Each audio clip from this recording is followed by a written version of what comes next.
my interest in witchcraft was probably from the very beginning, having been born on the 31st of October. So a Halloween baby. It was probably meant to be.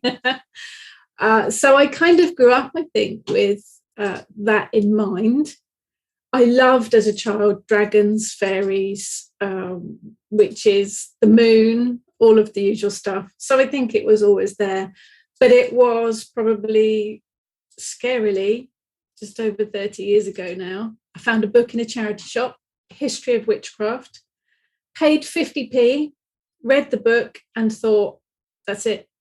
I've found it. I'm home. And it went from there. Haven't looked back since.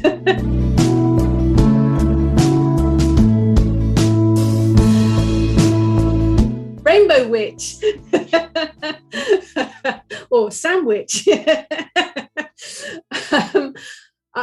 White witch is white witch is a funny one. That seems to be used generally by the media or people that don't work with witchcraft. I think it makes people feel at ease.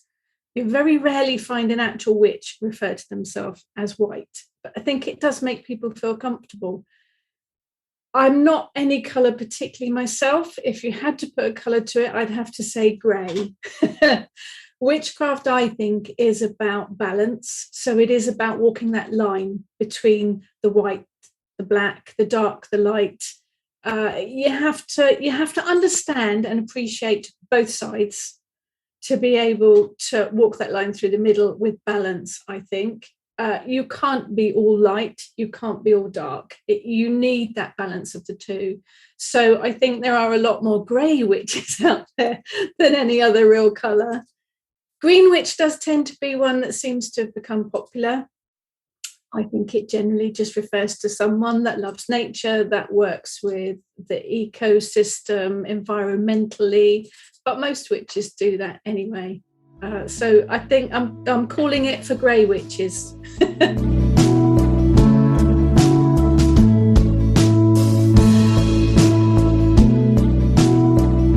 The Kitchen Witch School was something that was actually started 10 years ago this month. We've just had our 10th anniversary, which is amazing. It's online and it takes you through as much of witchcraft as we could possibly squeeze into the courses. It is a commitment. We have 3 tiers. There's a lot of information. There's a lot of lessons, but it does take you from the basics right through. We deal on a one-to-one mentorship basis. So all of the students deal with me on a one-to-one deal. Sorry, whether they like it or not. But I also have a fantastic team that supports me as well.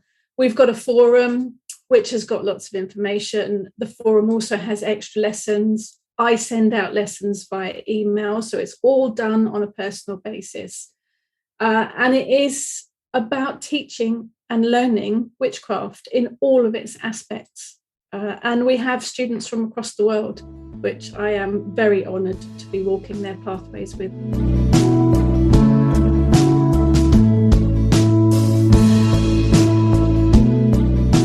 Not always.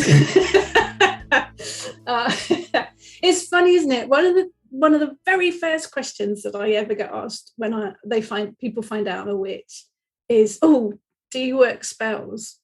Well, I do, but it's not something that I do every day or even every week. I like to deal with the mundane solution first. You've got to put the work and the effort in to make things right for yourself first. But if you need an extra push or you need a bit of extra energy, then a spell comes into play.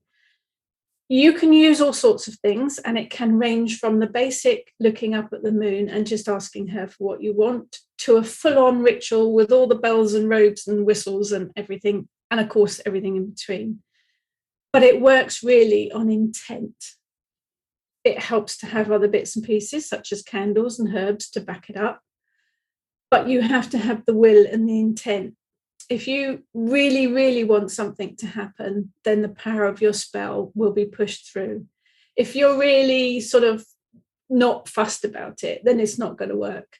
So it starts with intent and will. And then you can add to it.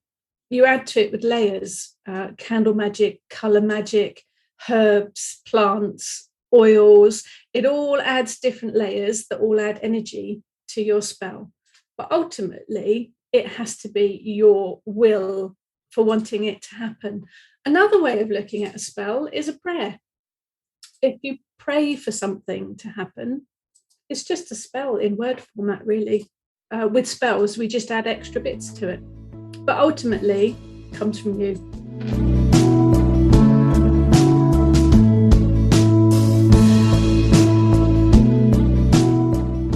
Difficult question. That's like choosing your favorite child, which I wouldn't do because my favorite child is the dog. I mean, that's just a given.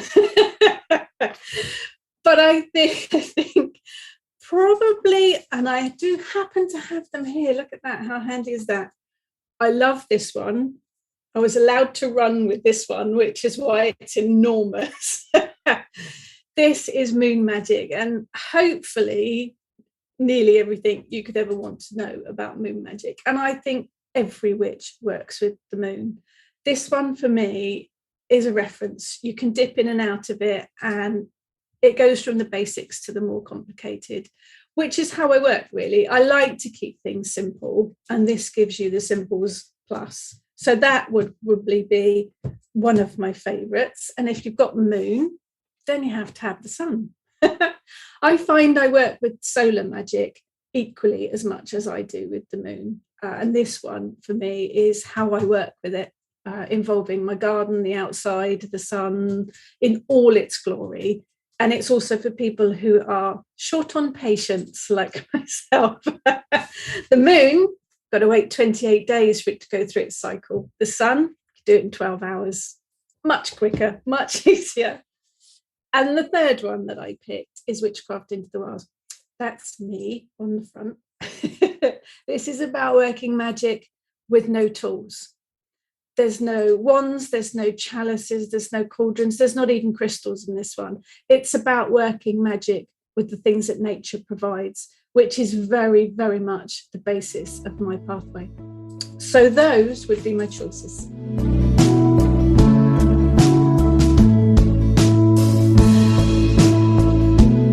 Chaos. Total chaos. I think you have to have a space to work. I do like because I work from home, I do like my desk because it's like coming to work. So it puts you in the right frame of mind. Although having said that, I do quite often in the summer go and sit in the garden with a notepad and write. And I do handwrite quite a lot of my books before they get typed up. I do find that writing on paper lets the words flow a lot easier than it does typing, on occasion anyway. I don't set myself targets or deadlines or set days for write. It has to feel right to write. If I sit down thinking, right, I've got to get this done, I've got this many words to write today, it's probably not going to happen for me. I have to let it flow naturally. And when it hits me, I will sit there for hours just writing away. But yeah, it has to flow naturally for me. But I think having an actual space to work in that switches you into writing mode really helps me anyway.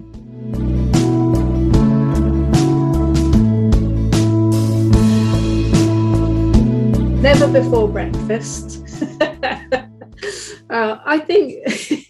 I think people do have this idea that that's what a witch does. You get up in the morning, you wash your face in the dew, you get your cauldron out, you summon a demon, spend the day working spells.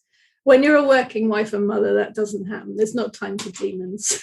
And I also think, they're quite unruly. They're quite chaotic. And they eat your chocolate cake. I mean, who's going to have that, really? I think that's best left to other people. No, not in my house.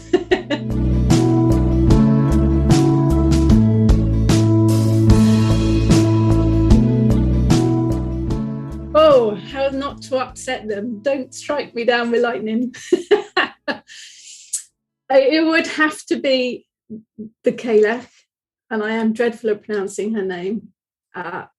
I've walked with her for many, many years. She's a feisty old bint who kicks my butt on a regular occasion. I have to have a feisty goddess because otherwise they wouldn't be able to deal with me. But the KLAC she's provided me with an awful lot of support over the years. And I also have a new one that's been with me for, I say new, probably 2 or 3 years now, and that would be Sulis, the goddess from the beautiful city of Bath. Still working my way with her, but she is another kick butt one. Both very strong personalities. So yeah, that would be my 2 choices.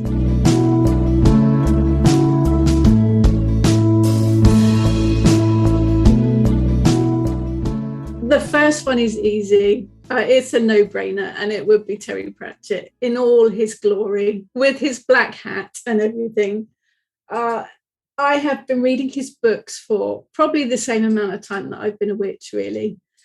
I found them just randomly in a bookshop and didn't look back. And I've read and own every single one of them.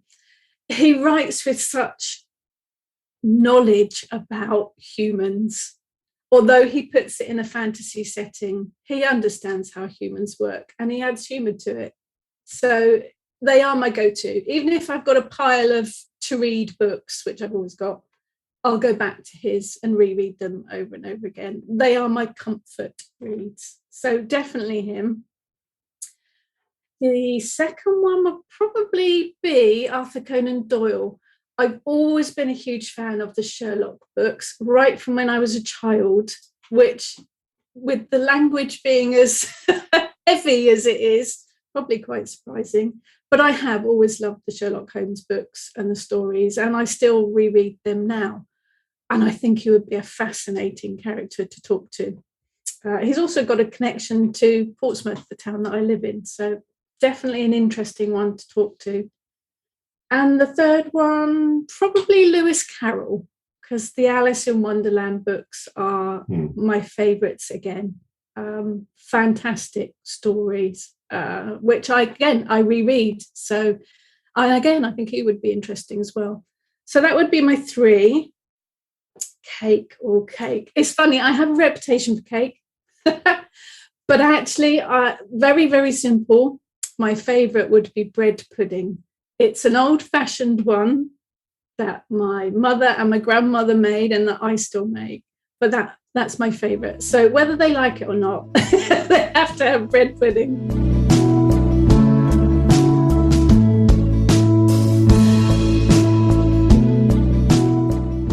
Just put your pen to paper or your fingers to the keyboard and do it.